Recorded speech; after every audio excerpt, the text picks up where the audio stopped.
Hello guys, இன்னைக்கு நம்ம 2009ல release ஆன டிராக் மீ டு ஹெல் அப்படிங்கிற ஒரு வேற லெவல்ல ஒரு ஹாரர் படம் தான் பார்க்க போறோம். இந்த படத்துக்கு நம்ம ஆன்லைன் நேரலாம் சொல்ல போறது கிடையாது, டைரக்டா படத்துக்குள்ள போயிடலாம். அதுக்கு முன்னாடி நம்ம சேனலை சப்ஸ்கிரைப் பண்ணாம இருந்தீங்கன்னா சப்ஸ்கிரைப் பண்ணி வச்சுக்கோங்க. அப்படியே இந்த வீடியோக்கு ஒரு லைக் போட்டுக்கோங்க. நீங்க உங்களுடைய டைம்ல ஒரு செகண்ட் யூஸ் பண்ணி போற அந்த லைக் தான் என்ன மோட்டிவேட் பண்ணிக்கிட்டே இருக்கும். சோ கொஞ்சம் எனக்காக அந்த லைக் பட்டனை தட்டி விட்டுருங்க. சரி வாங்க இந்த படத்தோட கதைக்குள்ள போயிடலாம். படத்தோட ஸ்டார்டிங் சீன்ல ஒரு பெரிய வீட்டை காமிக்கிறாங்க. அந்த இடத்துக்கு ஒரு கார் வருது. ஹஸ்பண்ட் அண்ட் ஒய்ஃப், ஒரு சின்ன பையன், அவனுக்கு உடம்பு சரியில்லை போல இருக்கு. சீக்கிரமா வெளியில வாங்கன்னு சொல்லிட்டு அந்த லேடி கதவு தட்டுறாங்க. உள்ள இருந்து ஒரு லேடியும் வராங்க. என்ன ஆச்சு அப்படிங்கிற மாதிரி கேட்கும்போது, என் பையனுக்கு ஏதோ திடீர்னு வித்தியாசமான குரல்லாம் கேக்குது, வித்தியாசமான இல்யூஷன் எல்லாம் தெரியுது, அவன் ரொம்பவே பயந்து போயிருக்கான் அப்படிங்கிற மாதிரி சொல்லும்போது, அவன் ஏதாவது தப்பு பண்ணானா அப்படிங்கிற மாதிரி கேட்கும்போது, அதெல்லாம் ஒண்ணும் இல்ல அப்படிங்கிற மாதிரி சொல்லவும், உண்மை சொல்லுங்க ஏதாவது தப்பு பண்ணானா அப்படிங்கிற மாதிரி கேட்கும்போது, இவங்களும் வேற வழி இல்லாம உண்மை சொல்றாங்க. என்ன அப்படின்னா, அந்த சின்ன பையன் தெரியாம ஏதோ ஒரு லேடி கிட்ட அந்த ஒரு நெக்லஸ் திருடி இருப்பான் போல. அவன் திருடி இன்னையோட 3 நாள் ஆகுது. அது மட்டும் இல்லாம அந்த நெக்லஸ் திரும்ப கொடுக்கும்போது கூட அந்த லேடி வாங்கலையா, ஏதோ சாபம் விட்டுட்டாங்க போல இருக்கு. சோ அதுல இருந்து இந்த மாதிரி இருக்குது அப்படிங்கிற மாதிரி சொல்லவும், சரி வீட்டுக்குள்ள வாங்க அப்படிங்கிற மாதிரி அந்த லேடி சொல்லிட்டு உள்ள போறாங்க. அவங்க ஏதோ மந்திரவாதி போல இருக்கு.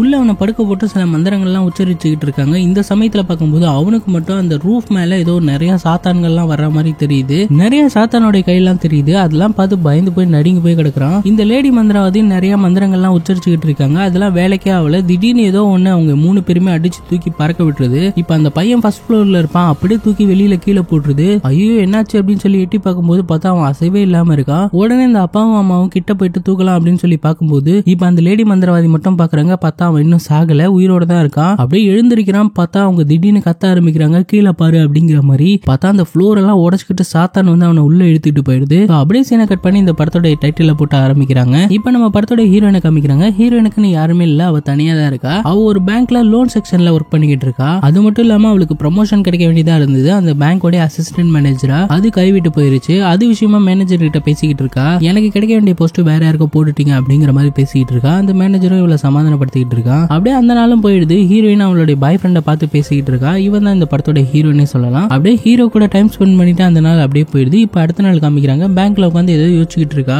அந்த சமயத்துல பார்த்தா திடீர்னு முன்னாடி யாரோ வந்து பேசுற மாதிரி தெரியுது. யாருன்னு பார்த்தா ஒரு தாய் கிழவிதான். பார்க்கவே டெரரா இருக்காங்கல்ல. இந்த லேடி அவங்க வீட்டுக்கு லோன் வாங்கியிருப்பா போல. கரெக்டா இஎம்ஐ எல்லாம் கட்டிட்டு தான் இருந்திருக்காங்க. இவங்களுக்கு திடீர்னு கண்ணுல பிரச்சனை வந்ததுனால அந்த செலவு பார்த்ததுனால இவங்களால லோனை கட்ட முடியல. இதனால அந்த வீட்டுக்கு நோட்டீஸ் வந்திருக்கு, உங்க வீடு இந்த பேங்க்குக்கு சொந்தம் அப்படிங்கிற மாதிரி, ஏழை ஓட போறோம் அப்படிங்கிற மாதிரியும். சோ அதுக்காக கொஞ்சம் டைம் கேட்கறதுக்காக தான் இப்ப வந்திருப்பாங்க போல. சோ ஹீரோயினுக்கு நல்லாவே புரியுது, ரொம்ப கஷ்டப்படுற ஃபேமிலி போல இருக்கு, நம்ம ஹெல்ப் பண்ணலாம் அப்படின்னு தான் நினைக்கிறா. சரி ஓகேமா நீங்க வெயிட் பண்ணுங்க, நான் போயிட்டு மேனேஜர்ட்ட பேசிட்டு வரேன் அப்படிங்கிற மாதிரி சொல்லிட்டு அந்த பேப்பர்லாம் எடுத்துட்டு போயிட்டு அந்த மேனேஜர்ட்ட கொடுத்து பேச ஆரம்பிக்கிறா. ஆனாலும் அந்த மேனேஜரோ, இதுக்கெல்லாம் நீ சப்போர்ட் பண்ணாதமா, இதெல்லாம் டைம் முடிஞ்சது, ரொம்ப நாள் ஆச்சு, இது வேற வழி இல்ல, இதை பண்ணிதான் ஆகணும் அப்படிங்கிற மாதிரி சொல்லி அனுப்பிச்சான்.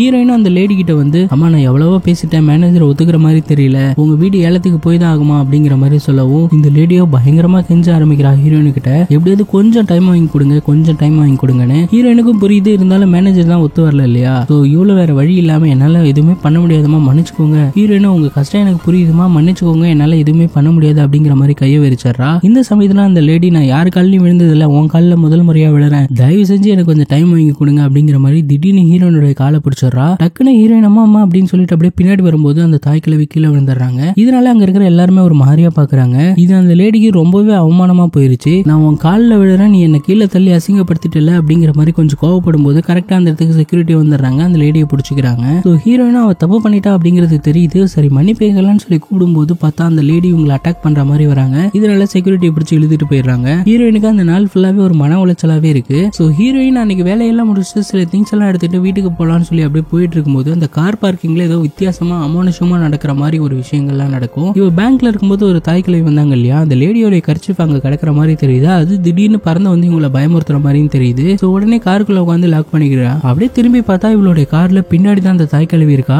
திடீர்னு பார்த்தா அந்த லேடி ஹீரோயின் அட்டாக் பண்ண ஆரம்பிக்கவும் இவ்வளவு வேற வழி இல்லாம அந்த லேடி எதிர்த்து சண்டை போடுறா. சோ கையில இருக்கிற பொருள் எல்லாம் வச்சு அப்படியே சண்டை போட்டுக்கிட்டு இருக்கா. ஒரு கட்டத்துக்கு மேல அந்த லேடியை வெளியில தள்ளிட்டு ஹீரோயின் கதவை லாக் பண்ணிக்குவா. இப்ப அந்த லேடி என்ன பண்றதுன்னு சொல்லி பாத்துட்டு இருப்பான். அந்த சமயத்துல திடீர்னு ஒரு கல் எடுத்து அந்த கார் கண்ணாடியை உடைச்சு அப்படியே ஹீரோயினை வெளியே தூக்கி போட்டு பயங்கரமா சண்டை போயிட்டு இருக்கும். ஒரு கட்டத்துக்கு மேல அந்த லேடி ஹீரோயினுடைய பட்டன் ஒண்ணு பிச்சு எடுத்து அப்படியே வாய்க்கிட்ட வச்சு ஏதோ மந்திரங்கள்லாம் சொல்லும் போது ஹீரோயினுக்கு அப்படியே மயக்கமா வரும். அரை மயக்கத்துல இருக்கிற மாதிரி தான் தெரியும். அப்படியே ஃப்ரீஸ் ஆகி போய் பாத்துட்டு இருப்பா. அந்த லேடி அந்த பட்டனை வாய்க்கு நேரா வச்சு அப்படியே சில மந்திரங்கள்லாம் சொல்லுவா. மந்திரம் முடிச்சுட்டு மறுபடியும் ஹீரோயின் கையிலேயே அந்த பட்டனை கொடுத்துட்டு அந்த லேடி அங்க இருந்து போயிடுவா. ஹீரோயினுக்கு என்ன நடக்குதுன்னு சுத்தமா தெரியாம அப்படியே ஃப்ரீஸ் ஆகி போய் நின்றுட்டு இருப்பா. கொஞ்ச நேரத்திலே பார்த்தா அந்த இடத்துக்கு போலீஸ் எல்லாம் வந்து விசாரிக்கிறாங்க. ஹீரோவும் அந்த இடத்துக்கு வந்திருப்பான். ஹீரோயினை ரிலாக்ஸா வெளியே வெளியில கூட்டிட்டு போலான்னு சொல்லிட்டு அப்படியே ஸ்ட்ரீட்ல நடக்க ஆரம்பிப்பாங்க. அந்த சமயத்துல கூட ஹீரோயினுக்கு ஏதோ அமானுஷமான விஷயங்கள்லாம் இவங்களை ஃபாலோ பண்ற மாதிரியே தெரியும். ஹீரோயினா அங்க நடந்த விஷயத்தை பத்தி யோசிச்சுக்கிட்டே வரா. அந்த சமயத்துல ஒரு போர்டை பாக்குறாங்க, உங்க ஃபியூச்சர் இங்க பார்க்கப்படும் அப்படிங்கிற மாதிரி. சோ அந்த கடைக்குள்ள போகும்போது ஒரு தாடிக்காரன் தான் இருக்கான். ஒரு ஜோசியம் பாக்குற கடை மாதிரி தான் இது. யாருக்கு பார்க்கணும் அப்படிங்கிற மாதிரி கேட்கும்போது ஹீரோயின் அப்படிங்கிற மாதிரி சொல்லவும் ஹீரோனோட கையை பிடிச்சி அப்படியே கண்ணை மூடி யோசிச்சுக்கிட்டு இருக்கான். நீங்க இந்த கார் சம்பந்தப்பட்ட இடத்துல வேலை செய்றீங்களா அப்படிங்கிற மாதிரி கேட்கும்போது கரெக்டா சொல்றீங்களா அப்படிங்கிற மாதிரி ஹீரோயின் சொல்றா. அது மட்டும் இல்லாம நீங்க ஏதோ மிஸ் பண்ணிருக்கீங்களே அப்படிங்கிற மாதிரி கேட்கும்போது அப்பெல்லாம் எதுவும் மிஸ் பண்ணல அப்படிங்கிற மாதிரி ஹீரோயின் சொல்லவும் அப்படியே கொஞ்ச நேரம் கண்ணை மூடி யோசிக்கிறான். பார்த்தா டக்குன்னு அந்த கையில இருக்கிற பட்டனை காணும் அப்படிங்கறத காமிக்கிறான். மறுபடியும் அந்த தாடிக்காரன் ஹீரோனுடைய கையை பிடிச்சி அப்படியே ஃபியூச்சர் என்ன அப்படிங்கறத பாத்துட்டு இருப்பான். அந்த சமயத்துல அங்க இருக்கிற பொருள் எல்லாம் அதுவாவே அசையும். அது மட்டும் இல்லாம அங்க இருக்கிற போட்டோல இருக்கிற கண்ணாடி எல்லாமே கிராக் விழும். அப்படியே அவன் பாத்துக்கிட்டே இருக்கும்போது ஒரு சாத்தான் இவனை பயமுறுத்துரும். அப்படியே டக்குன்னு கையை விட்டுட்டு நான் கடையை சுத்துற டைம் வந்துருச்சு, நீங்க கிளம்புங்க அப்படிங்கிற மாதிரி சொல்லவும் என்ன பாத்தீங்க அப்படிங்கிற மாதிரி ஹீரோயின் கேட்கும்போது ஒண்ணு இல்ல நீங்க கிளம்புங்க அப்படிங்கிற மாதிரி சொல்றான். ஹீரோயின் திரும்ப திரும்ப கேட்டுக்கிட்டே இருக்கிறதுனால வேற வழி இல்லாம கேக்குறான். நீங்க ஏதாவது பேய் வர வைக்கிற இந்த ஓல்ஜா போர்டு ஏதாவது பிளே பண்ணீங்களா அப்படிங்கிற மாதிரி கேட்கும்போது இல்லையே அப்படிங்கிற மாதிரி சொல்லவும் அந்த தாடிக்கார உங்களை நோக்கி ஏதோ ஒரு சாத்தான் வந்துகிட்டு இருக்கு, உங்க மேல யாரோ சாத்தான ஏவி விட்டு இருக்காங்க, அது மட்டும் இல்லாம உங்களுக்கு ஒரு சாபம் கொடுக்கப்பட்டிருக்கு அப்படிங்கிற மாதிரியும் சொல்றான். ஹீரோவுக்கு இது மேல பெருசா நம்பிக்கை இல்ல, அதனால ஹீரோனை கூட்டிட்டு அங்க இருந்து கிளம்பிடுறான். ஹீரோயினை அவங்களோட வீட்டுல விட்டுட்டு ஹீரோ அவங்க வீட்டுக்கு போயிடுறான். இப்ப ஹீரோயின் மட்டும் தனியா இருக்காங்க. வீட்டெல்லாம் லாக் பண்ணிட்டு அவங்களோட ஆபீஸ் ஒர்க்கை பாத்துட்டு இருக்காங்க. அந்த சமயத்துல அந்த வீடு முழுக்க ஏதோ வித்தியாசமான அமானுஷமான விஷயங்கள்லாம் நடக்குது. ஹீரோயின் அங்க நடக்கிற விஷயத்தெல்லாம் பார்த்து பயப்பட ஆரம்பிக்கிறா. அப்படியே என்னடா இது அப்படிங்கிற மாதிரி பாத்துட்டு இருக்கும்போது ஒரு நிழல் உருவம் வந்து பார்த்தா தூரமா போய் கீழே விழுறா. இதனால அவளுக்கு அடிபட்டுருது. உடனே ஹீரோவுக்கு கால் பண்ணி வர வைக்கவும் அவன் வந்த உடனே ஹீரோ நேரம் அடிச்சிருக்காங்க, போலீஸ்க்கு கால் பண்ணவா அப்படிங்கிற மாதிரி கேட்கும்போது இல்ல வீட்டுக்குள்ள யாருமே வரல, ஏதோ ஒரு அமானுஷமான விஷயம் தான் என்ன அட்டாக் பண்ணுச்சு அப்படிங்கிற மாதிரி ஹீரோயின் சொல்றா. ஆனா ஹீரோ இதெல்லாம் நம்புற மாதிரியே தெரியல. இவன் அந்த பேங்க்ல நடந்த அந்த விஷயத்தை பத்தி யோசிச்சுட்டு இருக்கா. அதனாலதான் இப்படி எல்லாம் தோணுது அப்படிங்கிற மாதிரி சொல்லிட்டு சரி ஓகே நான் உன் கூடவே இன்னைக்கு தங்கிடுறேன் அப்படிங்கிற மாதிரி ஹீரோயின் கூடவே அன்னைக்கு நைட் தங்குறான். சோ இப்ப ஹீரோயின் தூங்கிட்டு இருக்கும்போது அவளுடைய முகத்துல ஒரு ஈ உட்காருது. அது மட்டும் இல்லாம அவளுடைய மூக்குல போற மாதிரி காமிக்கிறாங்க. அத்த கொஞ்ச நேரத்துல ஹீரோயினுக்கு இருமல் வந்து அப்படியே தூக்கத்துல இருந்து எழுந்திருக்கிறா. எழுந்துட்டு மறுபடியும் தூங்கலான்னு சொல்லி படுக்கும்போது பார்த்தா பக்கத்துல அந்த தாய் கிழவி படுத்திருக்கா. இதனால பயந்து போயிடுறா. அந்த தாய் கிழவியோ மேல ஏறி உட்காந்து அட்டாக் பண்ற மாதிரி தெரியுது. பயத்துல இவ கத்தி எந்திரிக்கும் போது பார்த்தா இது எல்லாமே கனவு. இப்ப ஹீரோயின் ஒர்க் பண்ணிக்கிட்டு இருக்கும்போது அந்த இடத்துக்கு வந்து ஒருத்தன் பேசிட்டு இருக்கா. இவனும் இந்த பேங்க்ல தான் ஒர்க் பண்றான். இவனுக்கும் ஹீரோயினுக்கும் ஆபாதுன்னா பாத்துக்கோங்களேன். இருந்தாலும் ஏதோ ஒரு டவுட்டுக்காக பேசிட்டு இருப்பான் போல. கொஞ்ச நேரத்துல ஹீரோயின் பார்க்கும்போது அவன் அப்படியே அந்த தாய் கிழவி மாதிரி இருக்கான். இதனால பயந்து போன ஹீரோனும் பயங்கரமா எழுந்து இங்கிருந்து முதல்ல கிளம்பு அப்படிங்கிற மாதிரி கத்தவும் அவன் அப்படியே ஏஞ்சி போயிடுறான். ஏன் அவன் கத்துறா அப்படிங்கிற மாதிரி மேனேஜர் வந்து பார்க்கும்போது பார்த்தா ஹீரோயினுடைய மூக்குல இருந்து ரத்தமா கொட்டுது. என்னடா இது அப்படின்னு சொல்லி பாக்குறதுக்குள்ள பார்த்தா அப்படியே வாயில இருந்து அப்படியே அவ்வளவு ரத்தம் கொட்டுதுங்க. மேனேஜர் ட்ரெஸ் முழுக்க ரத்தமா இருக்கு. இதனால பயந்து போன ஹீரோயின் அங்க இருந்து ஓடி போயிடுறா. கொஞ்ச நேரத்துல ஹீரோயின் என்ன ஆனாலும் பரவாயில்ல அந்த தாய்க்கிளையை பார்த்து சாரி கேட்போம் அப்படிங்கிற மாதிரி அவங்களோட அட்ரஸை தேடி கண்டுபிடிச்சு அந்த வீட்டுக்கு வராங்க. வந்து பார்க்கும்போது தான் தெரியுது பார்த்தா அந்த தாய்க்கிழவி அப்பதான் செத்து போயிருப்பா போல.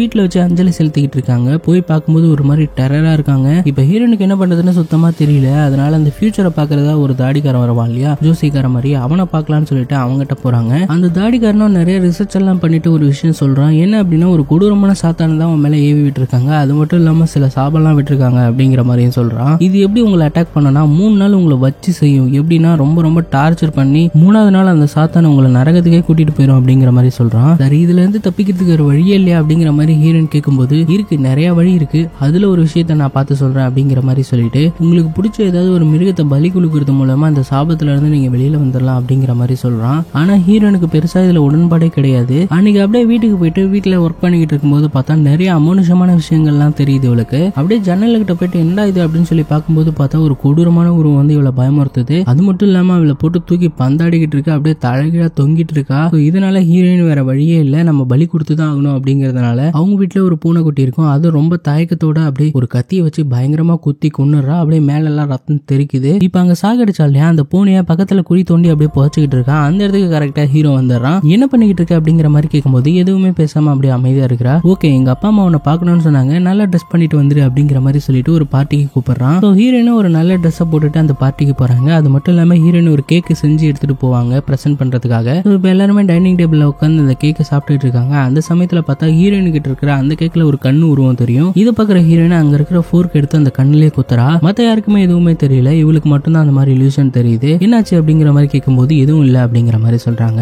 கொஞ்ச நேரத்திலே பார்க்கும்போது பார்த்தா ஹீரோனுடைய முகத்துக்கு நேரா ஒரு ஈ பறக்க ஆரம்பிக்குது. அப்பதான் ரியலைஸ் பண்றாங்க அங்க இருக்கிற கேக்கை பார்க்கும்போது அந்த கேக்கு முழுக்க அப்படியே ஈயா பறந்துட்டு இருக்கு. இப்பதான் அங்க இருக்கிற எல்லா பிளேட்ல இருக்கிற கேக்லயுமே அந்த ஈயா இருக்குது. எல்லாருமே அப்படியே ஒரு மாதிரி ஆயிட்டாங்க. இந்த சமயத்துல அங்க சாத்தானுடைய சத்தம் நிறைய கேக்குது. இதனால பயந்து போன ஹீரோயின் பயங்கரமா கத்துறா. அப்படியே பைத்தியம் பிடிச்ச மாதிரி கத்துறானா பாத்துக்கோங்களேன். உடனே வேகமா வேகமா அங்க இருந்து வெளியில வந்துடுறாங்க. அது மட்டும் இல்லாம அந்த தாடிக்காரனை பார்த்துட்டு நீ தான் சொன்னல ஏதாவது பலி கொடுத்தா இந்த சாபம் போயிரும்னு, ஆனா நான் பலி கொடுத்துமே இன்னும் அந்த சாத்தான் என்ன பின்தொடர்ந்துட்டு தான் இருக்கு அப்படிங்கிற மாதிரி சொல்லும்போது, இங்க பாரு இந்த சாத்தான் ரொம்ப பவர்ஃபுல்லானது, இதுக்கு நம்ம என்ன பண்ணாலும் அது ஏத்துக்காது, உன்னை பின்தொடர்ந்து வந்துகிட்டே தான் இருக்கும். நான் வேணா என்னை விட ஒரு பெரிய மந்திரவாதி கிட்ட உன்னை கூட்டிட்டு போறேன், அவங்க இதை பாத்துக்கோங்க, நம்ம போலாம் அப்படிங்கிற மாதிரி சொல்லிட்டு ஹீரோயின் அனுப்பிச்சு வைக்கிறான். சரின்னு சொல்லிட்டு ஹீரோயின் அவளுடைய ஆபீஸுக்கு போறா. போய் பார்த்தா அந்த மேனேஜர் உனக்கு வேலை இல்லை அப்படிங்கிற மாதிரி சொல்லி அனுப்பிச்சாரான். ஏன்னா ரத்தம் வந்து எடுத்தா இல்லையா, அதனால கடுப்பாகி போன ஹீரோயினும் அங்க இருக்கிற திங்ஸ் எல்லாம் எடுத்து வச்சுக்கிட்டு இருக்கான். இந்த சமயத்துல ஒரு கபோர்டு ஓபன் பண்ணும்போது பார்த்தா அந்த கபோர்ட்ல இருந்து அந்த தாய் கிழவியோட உருவம் அது வந்து ஹீரோயின் அட்டாக் பண்ற மாதிரி தெரியுது. அந்த தாய் கிழவிட்ட இருந்து தப்பிக்கணும்னு சொல்லிட்டு ஹீரோயின் எவ்வளவோ ட்ரை பண்ணுவான், ஆனா அவளால முடியாது. அந்த சமயத்துல ஒரு பெரிய வெயிட் மேல தொங்கிட்டு இருக்கும், அது ஒரு கயிறு மூலமா கட்டி இருக்கும். அந்த கயிறை வெட்டி விட்ட உடனே நேரா அந்த வெயிட் வந்து அந்த தாய் கிழவி மேலேயே படுது. பார்த்தா அந்த தாய் கிழவி தெரிச்சு அவளுடைய கண்ணெல்லாம் அப்படியே ஹீரோயின் மூஞ்சில அடிக்கிற மாதிரி காமிக்கிறாங்க. ஆனா டக்குன்னு பார்த்தா அந்த தாய் கிழவி அங்க காணோம். இப்படி ஒரு சம்பவம் நடந்த மாதிரியே தெரியல. இப்ப அப்படியே அந்த தாடிக்கார மந்திரவாதி, ஹீரோ, ஹீரோயின் 3 பேரும் சேர்ந்து அந்த லேடி மந்திரவாதியை பார்க்கலாம்னு சொல்லி போறாங்க. இவங்க தான் நம்ம படத்தோட ஸ்டார்டிங் சீன்ல பார்த்தோம் இல்லையா, அந்த மந்திரவாதி. அவங்க கிட்ட நடந்த எல்லா விஷயத்தையும் சொல்லும்போது நான் இதுக்காக தான் இவ்வளவு நாள் வெயிட் பண்ணிக்கிட்டு இருந்தேன், வாங்க அப்படிங்கிற மாதிரி சொல்லிட்டு ஒரு டைனிங் டேபிள்ல உட்கார வச்சு ஒரு பிளான் பண்றாங்க. என்ன அப்படின்னா அந்த லேடி மந்திரவாதியோட அசிஸ்டன்ட் ஒருத்தன் ஒரு பெரிய ஆடை பிடிச்சிட்டு வரான். எதுக்காக அப்படின்னு சொல்லி பார்க்கும்போது இந்த லேடி மந்திரவாதி இருக்காங்க இல்லையா, இவங்களுடைய உடம்புக்கு அந்த சூனிய கிழவி இருக்காங்க இல்லையா, தாய் கிழவி, அவங்களுடைய ஆத்மா வர வச்சு அவங்க இந்த ஆட்டை தொட்டாங்க அப்படின்னா அந்த தாய் கிழவியோடைய ஆன்மா இந்த ஆட்டுக்கு வந்துடும். அதுக்கப்புறமா இந்த ஆட்டை வெட்டணும் அப்படின்னா அவங்களுடைய ஆன்மா போயிடும். அதுக்கப்புறம் ஹீரோனுக்கு எந்த பிரச்சனையும் இருக்காது. இதுதான் பிளான் பண்ண மாதிரி அந்த லேடி மந்திரவாதியோட உடம்புல அந்த தாய் கிழவியோட ஆன்மா வந்துருச்சு. ரொம்ப ஆக்ரோஷமா பேசிக்கிட்டு இருக்கா ஹீரோயினை பார்த்து. இந்த சமயத்துல கூட ஹீரோயின் என்ன மன்னிச்சுக்கோ, நான் தெரியாம பண்ணிட்டேன் அப்படிங்கிற மாதிரி சொல்லும்போது அப்ப கூட ரொம்ப ஆக்ரோஷமா முடியாது, உன்னை கொல்லாம விட மாட்டேன் அப்படிங்கிற மாதிரி கையை தூக்கும் போது இந்த கேப்பை யூஸ் பண்ணி மந்திரவாதியோட கையை பிடிச்சி அந்த ஆட்டு மேல வைக்கவும் அந்த தாய் கிழவியோட ஆன்மா அந்த ஆட்டுக்கு வந்துருது. அந்த ஆடு பயங்கரமா கத்துது, என்ன மறுபடியும் ஏமாத்திட்ட அப்படிங்கிற மாதிரி. இதுதான் சமயம் அந்த மந்திரவாதியோட அசிஸ்டன்ட் அந்த ஆட்டை வெட்டி கொன்னலாம் அப்படின்னு சொல்லிட்டு அப்படியே வெட்டலாம்னு சொல்லி கிட்ட வரும்போது கரெக்டா அந்த ஆடு வந்து அந்த அசிஸ்டன்டோட கையை பிடிச்சி கிடைச்சது. இதனால அந்த மந்திரவாதியோட அசிஸ்டன்டோட உடம்புல இந்த தாய் கிழவியோட ஆன்மா போயிருது. பயங்கர ஆக்ரோஷமா அவன் நடந்துக்கிறான், அப்படியே மேல எல்லாம் பறக்குறான். அங்க இருக்கிற எல்லாருமே போட்டு தும்சம் பண்ணிக்கிட்டு இருக்கான். ஒரு கட்டத்துக்கு மேல அந்த லேடி மந்திரவாதியும் மந்திரங்கள்லாம் பண்ணி அந்த ஆன்மாவை வெளியில அனுப்பிச்சிடறா. அதே சமயத்துல அந்த லேடி மந்திரவாதிக்கு ஹார்ட் அட்டாக் வந்து அந்த இடத்துலயே அவளும் செத்து போறா. இந்த பிளானுமே சொதப்பிக்கிச்சு. பல ரிசர்ச்சுக்கு அப்புறமா அந்த தாடிக்காரன் இன்னொரு வழியை கண்டுபிடிக்கிறான். என்ன அப்படின்னா இப்போ அந்த பட்டனை வச்சுதானே அந்த சாபத்தை கொடுத்திருப்பாங்க.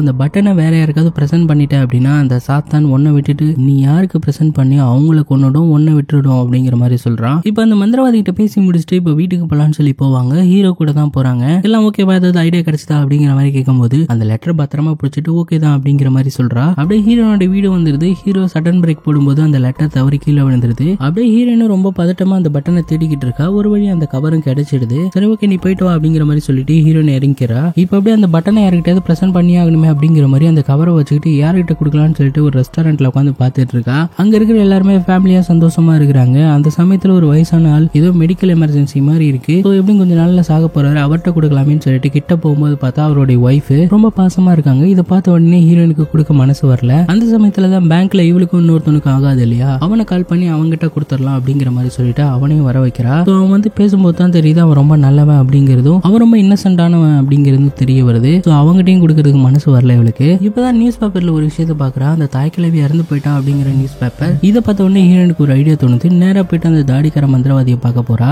இப்ப நான் இந்த பட்டனை யாருக்காவது பிரசன்ட் பண்ணோம்ல, நான் ஏன் அந்த தாய் கிழவிக்கே பண்ணக்கூடாது, நான் அந்த தாய் கிழவிக்கு கொடுத்துட்டேன்னா அந்த சாத்தான அந்த தாய் கிழவி அட்டாக் பண்ணும்ல அப்படிங்கிற மாதிரி கேட்கும்போது ஆமா அதுவும் ரைட்டு தான், ஒருத்தவங்க இறந்து போனாங்கன்னா அவங்க உடம்புக்கு தான் அழிவு, அவங்க ஆன்மாவுக்கு இல்ல அப்படிங்கிற மாதிரி சொல்லவும் சரி ஓகே நான் அந்த தாய் கிழவி கிட்டே கொடுத்துறேன் அப்படிங்கிற மாதிரி சொல்லிட்டு ஒரு ஷவல் எடுத்துட்டு கார்ல போயிட்டு இருக்கா. அந்த சமயத்துல அந்த கார்ல அந்த தாய் கிழவி யூஸ் பண்ண அந்த கர்ச்சீஃப் வந்து ரொம்ப பயமுறுத்திக்கிட்டே இருக்கும். அதெல்லாம் தாண்டி எப்படியோ போயிட்டு அந்த சமாதியை கண்டுபிடிச்சு அந்த தாய் கிழவியோட சமாதியை தோண்டி எடுத்துடுறா. அப்ப நல்ல மழை பெஞ்சிட்டு இருக்கு. ஒரு வழியா அந்த குழியை நோண்டி அந்த தாய் கிழவியோட டெட் பாடியும் பார்த்துட்டா. அப்படியே லெட்டரோட அவளுடைய வாயில திணிச்சு அப்படியே வெளியில வரலான்னு சொல்லி பார்க்கும்போது பார்த்தா நிறைய மழை பெஞ்சிக்கிட்டு இருக்கு. அந்த சமயத்துல அந்த சிலுவை கல்லு மாதிரி இருக்கும் இல்லைங்களா, அது கூட இவன் மேல விழுந்துருது. எப்படியோ தப்பிச்சு மேல வந்துடுறா.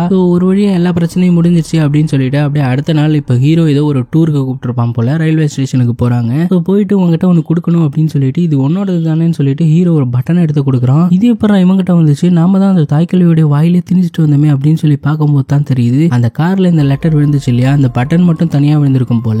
அதை எடுத்துட்டு வந்து இப்ப கொடுத்திருக்கான். அந்த பட்டனை உண்மையாலுமே அந்த தாய்க்கிழவி கிட்ட கொடுக்கல போல. அப்ப பக்கத்துல ட்ரெயின் வந்துகிட்டு இருக்கு. அந்த ட்ரெயின் ட்ராக்ல தெரியாம ஹீரோயின் கீழே விழுந்துடுறா. எப்படியாவது என்ன காப்பாத்து அப்படின்னு சொல்லி கத்தும் போதே பார்த்தா அந்த ட்ரெயின் கிட்ட வந்துருது. அது மட்டும் இல்லாம அந்த தரையெல்லாம் உடைச்சுக்கிட்டு அந்த சாத்தான எல்லாம் பிடிச்சி ஹீரோயின் அப்படியே உள்ள இழுக்குது. கரெக்டா அந்த ட்ராக்ல ட்ரெயினும் வந்தது. அவளும் எவ்வளவு கத்துறா என்னை காப்பாத்து அப்படிங்கிற மாதிரி. ஹீரோ வேற வழியே இல்லை, எதுவுமே பண்ண முடியாது, அப்படியே பார்த்துட்டு தான் இருக்கான். ஒரு கட்டத்துக்கு மேல அந்த சாத்தான் எல்லாம் சேர்ந்து ஹீரோயினை உள்ள இழுத்துட்டு போயிருது. ஸோ ஹீரோயின் ஹீரோ கண்ணு முன்னாடியே செத்து போயிட்டா. ஸோ இந்த இடத்துல இந்த படத்தை முடிக்கிறாங்க. இந்த படம் எப்படி இருந்துச்சுன்னு சொல்லி மறக்காம கமெண்ட் பண்ணுங்க. அதே போல இந்த வீடியோ இது வரைக்கும் லைக் பண்ணாம இருந்தீங்கன்னா லைக் போட்டுக்கோங்க. ஓகே, மீண்டும் ஒரு நல்ல வீடியோவோட வந்து சந்திக்கிறேன். தேங்க்யூ.